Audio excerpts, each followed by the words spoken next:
Hey guys, Reviews on Media here. I'm back at the reviewing wall, reviewing Random Access Memories. Now, first off, I'm gonna take this off. Look at that eye hole. Seriously, it's horrifying.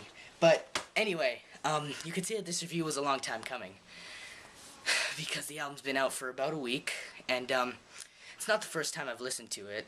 I haven't just listened to it recently. I listened to it the day it came out. I listened to it before it came out on the iTunes stream, and but you know, I haven't gotten around to making a review yet because I'm in one of those situations right now where every take that I do is like non-satisfactory, so I kind of put it off for a few days, and now I'm back, ready to do a video. So, first off, again, this album is not house. I mean, it's by electronic music artists, but it's not electronic music. It is, you know, it's disco. It's new disco, it's funk, sort of like psychedelic at parts, but you know, if you like old Daft Punk, you know, the thing is that a lot of people don't really know how they feel about this album yet. I've read a lot of people saying that they're kind of indifferent to it. They don't really understand why, like, how they feel about it yet. So, you know, there's that, and then there's Daft Punk fans who really like it. Like, people are saying, like, this is album of the year, or this is already, like, one of my favorite Daft Punk albums. And then, of course, there's fans that hate it, which, of course, you know, are with everything that gets released ever. There are going to be people who don't like it. But, you know, they're very vocal. They're talking about how it isn't Daft Punk, how it's boring, you know, stuff like that. But I'm here to give my opinion. And like I said before in my other music review, music is entirely subjective. You may have an entirely different opinion than me. You may have an entirely different opinion that is not equal with mine, and that's not a bad thing. But anyway, I love this album. I like it a lot. I mean, I bought it twice, and I even got this hideous paper hat, helmet, which is, it's pretty cool, you know, it's a nice little novelty, but it's weird. I love it. Like, overall, it's a great album. I listen to it a lot. There's a lot of individual tracks that I like more than others, obviously. I mean, but really, there's not one song on here I don't like. I mean, even songs that I didn't like before, songs like Motherboard, I like now, because they've kind of grown on me.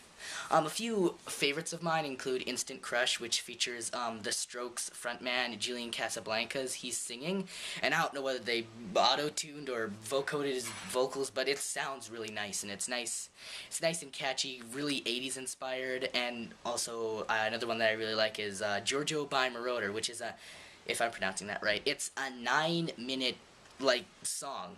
And when I first saw that, the track listing was first revealed, and it was revealed to be 9 minutes long, I didn't think it was going to work. And it's got a spoken word section from Giorgio Moroder. This is going to blow. Like, this is going to be terrible.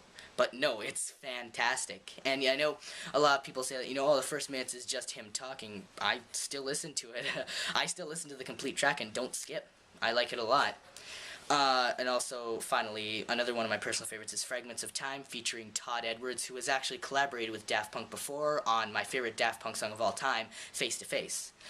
His vocals are very nice. The song's got a nice, chilled-out atmosphere. It's a driving song. You know, it's a song that you listen to when you're driving through a sunny day with the top down. You know, it's great. I mean, not that I would know, but yeah, I'm sure people who can drive know that feeling. As a lot of people know, there's a lot of collaborators on this album, and they're very diversified. But what I really like about them is that no one ever, I guess, overstays their welcome. Everyone is used precisely as much as they need to be used. I mean, people like Chili Gonzalez, who helped compose and played piano on the song Within, which is absolutely beautiful. It's fantastic, and I'm actually learning it on piano now because I love it so much. He's great.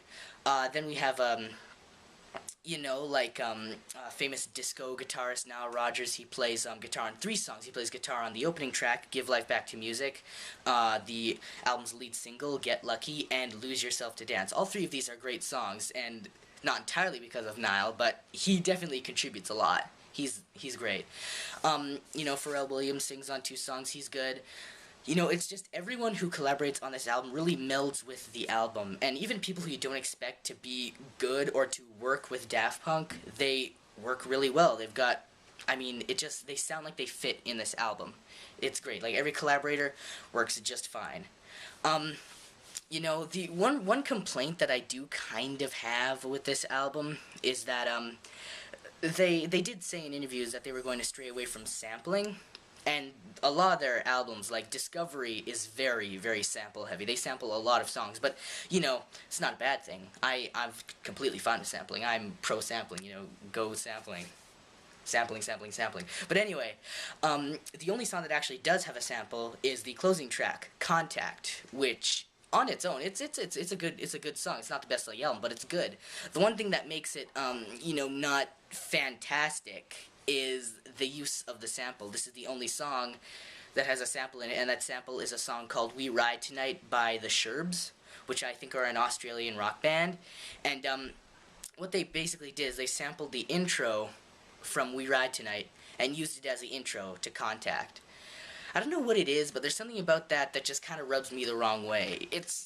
It's far from the most uncreative Daft Punk I've ever done. I mean, they've been uncreative with samples before, but, you know, this one, you gotta tweak this a little more. But other than that, the song, it's great. I like it a lot.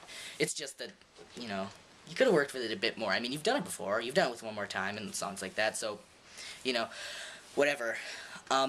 Like I said before, I said overall I love this album, but now I really want to give my score. I can confidently give this album a 9 out of 10, and even then it's leaning more towards a 9.5 than just a straight 9, because this album is fantastic. I mean, you can listen to it from beginning to end, you can listen to individual tracks, it works both ways.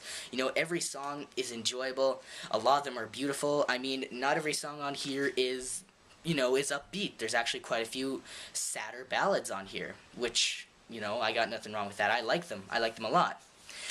It's just, this album is fun, and this album sounds really nice, and at the end of the day, when it comes to music, it's all I can really ask for, is that if it sounds good to my ears, I like it. All I can do is give my personal opinion on it, and hope maybe you guys can take away something from it.